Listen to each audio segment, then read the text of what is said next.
Hi అండి, నేను Venu. Welcome to Venu infinity.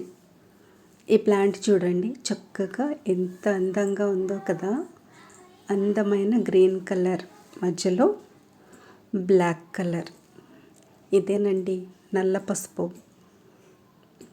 దీన్నైతే నేను ఇంకా నాటలేదు. అసలైతే ఏప్రిల్ మంత్లోనే దీన్ని నాటేయాలండి. ఇంకా నాటకుండానే అవి మొలకలు అయితే వచ్చేసాయి. చూసారు కదా ఎంత అందంగా ఉందో. అదే నార్మల్ పసుపు అయితే వట్టి గ్రీన్గానే ఉంటుందండి. కానీ ఇలా నల్ల పసుపు అయితే మధ్యలో బ్లాక్ కలర్ గీత చూసారు కదా. ఇక దీన్ని రీపోర్ట్ చేయాలండి. దీన్నైతే చాలామందికి నేను ఇచ్చాను ఇవ్వగా. ఇది మిగిలింది నా దగ్గర.